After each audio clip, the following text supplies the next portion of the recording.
Alright,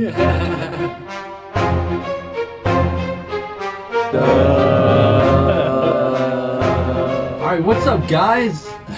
Welcome to a special edition. We have the author of Radical Honesty with us today, Blanton. Yeah. Man himself. There's a lot of people that we've gone around the country meeting and excited to meet and like influential in our lives, but I would put Brad, if not at the top, very close to it. So this is an exciting time for all four of us. Get it right to the source. Cutting me out of it. Yeah, so before Perzon's he's always been the middleman. So when we do our retreats in Costa Rica, you've heard about these radical honesty workshops.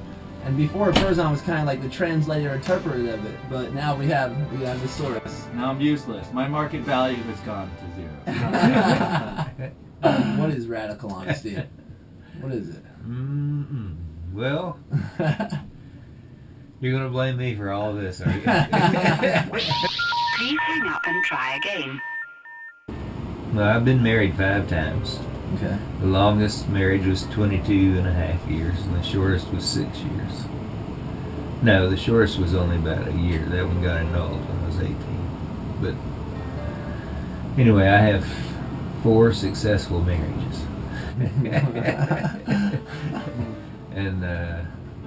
And I slept with hundreds and hundreds of women, like over 500 women, probably around 600 women. Wow. And I used to think that was impressive too, but if you talk to gay guys, they like do that in 3 or 4 years. I ran for Congress a few years ago, and I told the truth about my whole life. And the Democratic Party didn't want to endorse me, so I ran as an independent because I had too bad a reputation as a terrible ne'er-do-well and bad person. And but basically, if you admit a whole lot of sexual activity, you're either a sex addict or something's wrong with you. Yeah. So I don't really care. I had a hell of a good time with whatever was wrong with me. And I've had hundreds of intimate, powerful relationships and I've had I was in a group marriage once, and I've been lots of threesomes with me and 2 women. Several threesomes with another man and me and a woman. And I've had lots and lots of different. I've actually had sex with a hermaphrodite who had sex with a woman while I was having sex with her. I was in her and she was in the other woman. Wow. Not very many people have done that.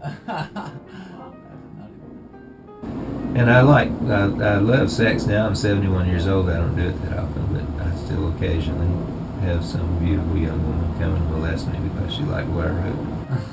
That's why I write. That's why you write, you said? Is that actually, or is that just one of the reasons? Yeah, okay. One of the reasons. Yeah.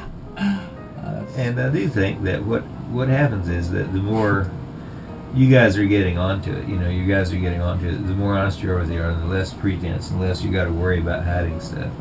And the more free you are to make mistakes, say, okay, that was a mistake, God knows I'm sorry, and then go on, is a whole lot freer, more wonderful, more learningful way to live, and it ends up with you having a lot more sympathy and empathy and compassion with other people, because we're all sharing faulty beings rather than posing and pretending that we're perfect. It's easier. It makes for more fun and better life. So mistakes, they're basically a look forward to thing. You can make some mistakes and say, oh, well, that was a mistake. That's the way you learn. It's just ridiculous that we have a school system that teaches people not to make mistakes. I think we need a school system that teaches people to make mistakes. Much more real. Yeah. Turn those stumbling blocks into stepping stones. Yeah.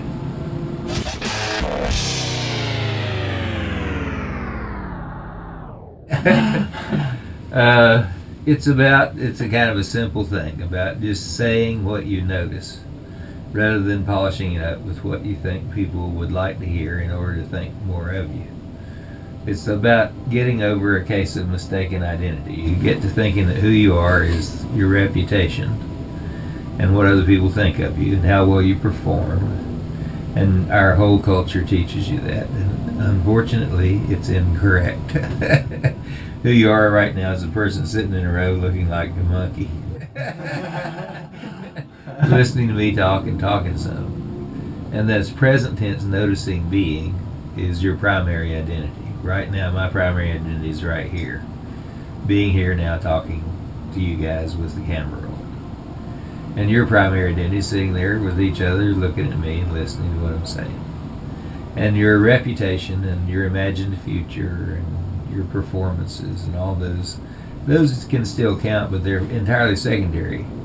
And people lie to maintain their false identity. That's the main reason people lie. They withhold information. They don't say what they really think or what they really feel. They hide what they do. They don't talk about what they've actually done. They tell stories about things they've done that they haven't done, using their imagination to build their reputation in the minds of other people. So they're always playing to an imaginary role. And that's what fucks a lot of people up, basically. It's the primary cause of depression. It's the primary cause of anxiety, primary cause of conflict in couples. So I started about 30 years of working with people in Washington, D.C., which is a great place to study lying. I found out that if people started telling the truth, they were happier. They had a hard run and a short run because people get mad at you for breaking the conspiracy to play like everything's wonderful. And whenever you do, then you get through that, and basically you're not depressed anymore. And you're happier, and you go around raising hell and having a good time. All right. That's it. That's the It's Reader's a lot more Digest. fun, too. Yeah, it is a lot more fun, actually. It's a lot actually easier to do than having to perform all the time. It's like you don't have to put on a show, basically. So in case if anyone's putting on a show pretending they understood that and they didn't, Perzan, would you like to break it down in a different I'll way? tell you from my experience. Since you're used to doing It's this. not only that you're kind of disattached from that identity or that performance. It's not like it's not there anymore. And usually what happens is you end up doing a better job or having more of a contribution to the quality of people's life. And you end up serving people instead of just thinking about yourself and your own ego. And what's in it for you becomes what's in it for everyone.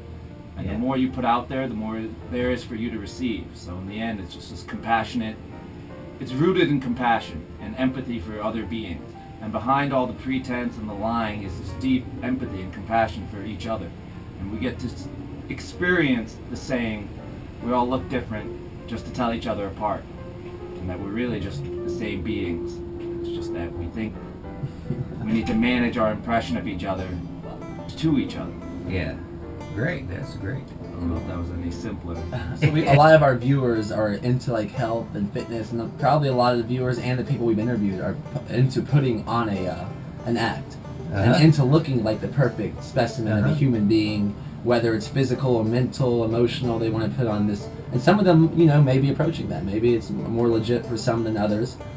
But for yourself, I noticed that I imagine that you're a handsome man, like a good-looking man. You have great hair, but I also imagine that you letting yourself get out of shape. And I imagine a lot of people are going to be watching this, being like, "Why are they interviewing this guy? Here he is in 4 broken marriages, he's out of shape, and he doesn't even look that healthy to me. What they imagine to be healthy." Right. We're the I'm the perfect guy. RawBrahs. We're the RawBrahs. We're the RawBrahs.